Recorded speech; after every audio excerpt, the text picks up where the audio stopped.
Abiso sa mga kapatid natin dyan, 2 araw na transport strike ang sasalubong sa inyo simula bukas. At ayon sa grupong Piston, handa silang magprotesta ng paulit-ulit hanggat hindi pinagbibigyan ng gobyerno ang kanilang hiling. Nasa frontline na balitang yan si Rainiel Pawi. Dinideklara natin ang 2 araw na tigil pasada transport strike simula sa Lunes.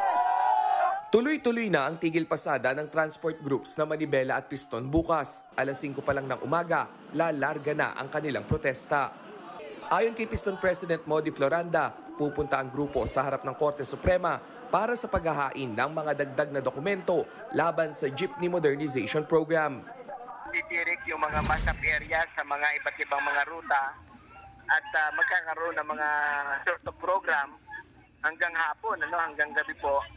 At yung ibang mga masap area, kung kakayanin nila mag-overnight, hanggang bukas na hanggang siguro ng hapon din yung aktibidad. Matatandaang humirit na ang Senado na masuspindisan ang programa pero tinablayan mismo ni Pangulong Bongbong Marcos.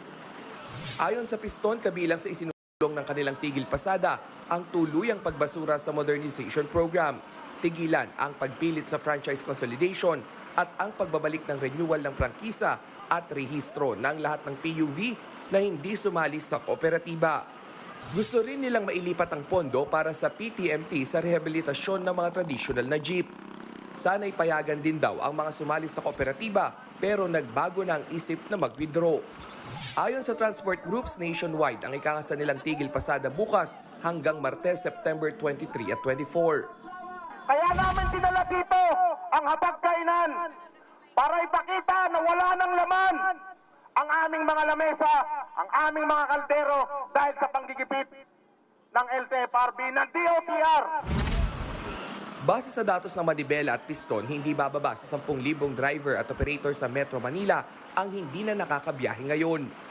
Hindi na kasi sila pinapayagan ng Land Transportation Office o LTO na mairehistro ang kanilang sasakyan dahil hindi sila bahagi ng kooperatiba o korporasyon. At kung hindi agad mapagbibigyan ang hiling ng mga tsuper, Tuloy-tuloy tayo maglulunsad ng mga protesta at hindi lang marcha rally kundi transport strike. sagot naman ng Land Transportation Franchising and Regulatory Board, tuloy ang modernization program pero may gagawin silang mga pagbabago. Papayagan na raw ng LTFRB ang mga operator na hindi nakapag-consolidate na sumali sa mga anumang kooperatiba. Pero hindi pa rin sila papayagang makapagbuo ng sarili nilang kooperatiba. Tama rin ang Senate na dapat walang maiwanan sa programa ng gobyerno.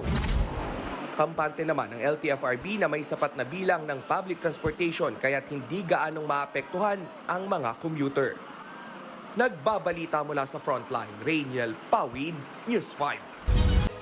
Mga kapatid, Nikki de Guzman po, iba na ang may alam at may pakialam sa panahon ngayon. Para sa tuloy-tuloy na balitaan sa Frontline kahit weekend, mag-follow at mag-subscribe sa social media pages ng News 5.